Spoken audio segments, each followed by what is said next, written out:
Yo, it's your boy Emery Guapo, man, Street Certified News. Before I get started, let y'all see the merch, man.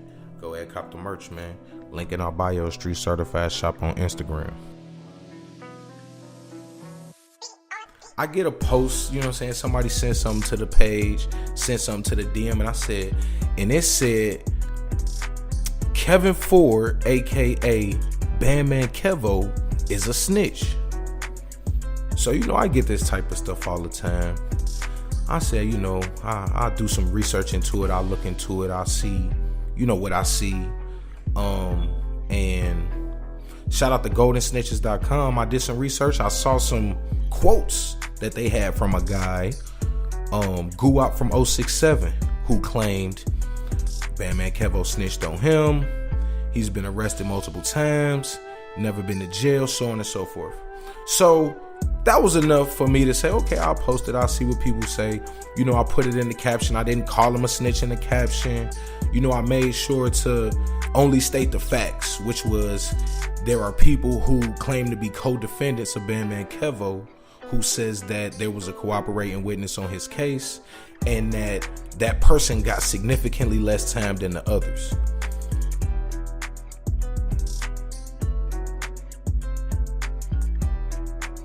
This afternoon, I wake up, man, and my phone is ringing, man. My DMs is going crazy. And people is telling me, man, Bandman Kevo, he's saying he ain't snitched, man. He responded to your story. So I went to Bandman Kevo's page, and we was blocked. Okay, maybe he took his page down. So I go to another page, look, no, he up there. So I see what he posted. He posted something. I'm going to put it up right here. When the hate don't work, they start telling lies. Which, that's a cool rap line. Shout out Fabulous. I think that was Fabulous. Never did he really say he wasn't snitching. And at the same time, he blocked us, which let me know that he probably saw the post, probably saw the story, or somebody sent it to him or something like that. I went in the comments, man. Let's see what people saying in the comments. It's a lot of support for Bandman Kevo in the comments. He's doing big things right now with his blockchain and NFTs and stuff like that. He had a lot of support from those people. But the comments were limited. He wasn't letting people offer different views. He only wanted support. He got that support and then he shut the comments down. That was weird to me too. So I said, man, let me do some more research, man. This is crazy. Did that research, man. Justice.gov.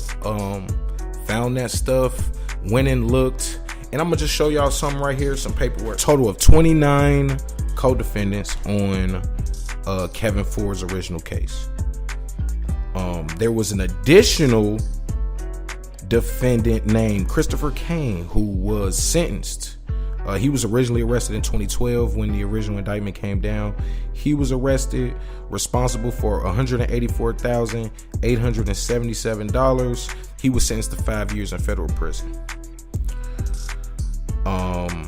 There were two other people that were like the predominant members on this case. A man by the name of Matthew Mosley, 26, of Chicago. He was alleged to have made the paper. He was the first. I'm gonna put this article up for y'all, but it's on justice.gov. So this is straight from United States Justice Department. He was the first name stated in the press release. So that means that he was the most important person that the government wanted to bring down. He made the paper. He was the reason why you could even crack the card because, the paperwork went through.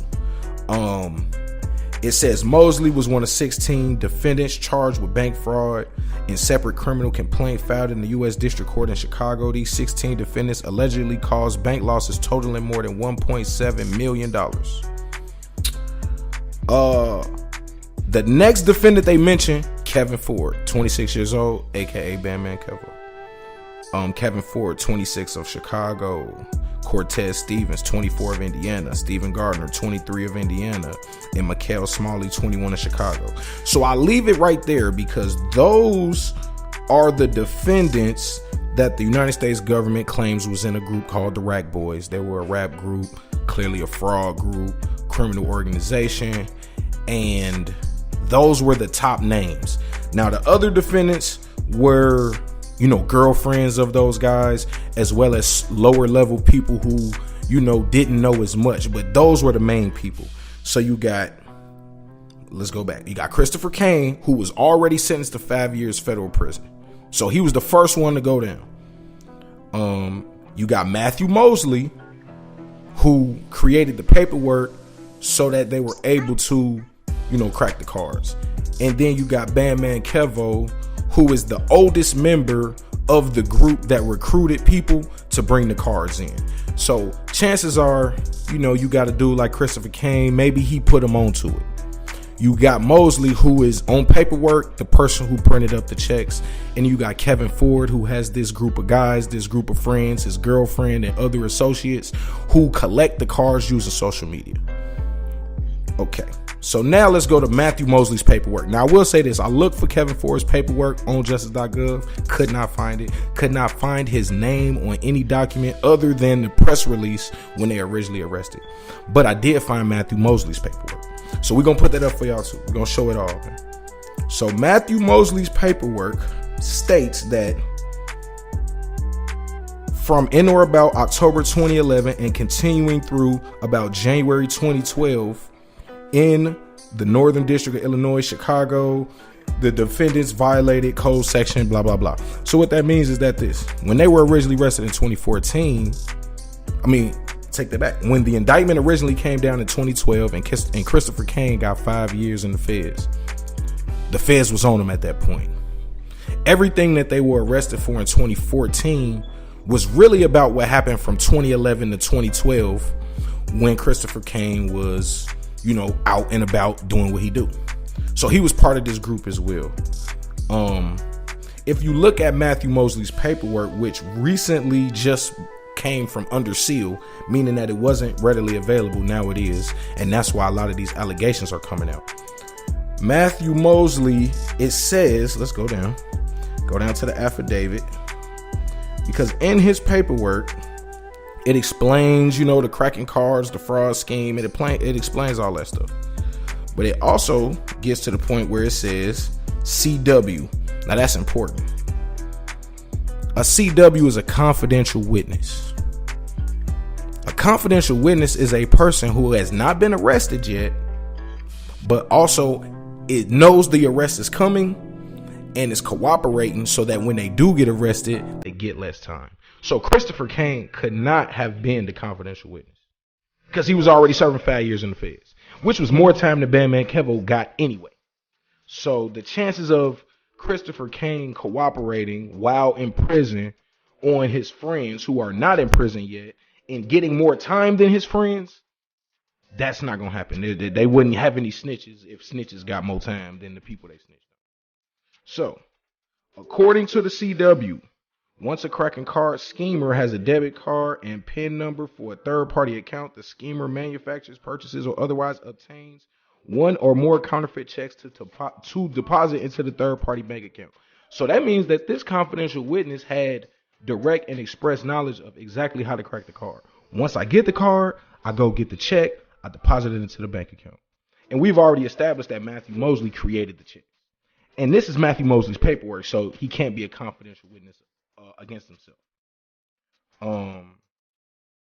It says a whole bunch of other stuff. I'm going to show the paperwork. I'm going to put a link for the paperwork in the description.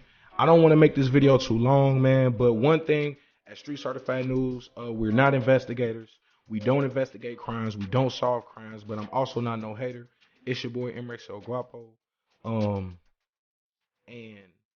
to be honest, this probably would have just been a regular post and keep going on with my life if it wasn't for people calling my phone, telling me that this dude with over 1 million followers is responding directly to us. I check his page. He got us blocked. He's limited in the comments. He's trying to sway the view of him being a rat, one-sided for him and all his buddies who enjoy, whatever he does with the NFTs and stuff. I don't got nothing against that.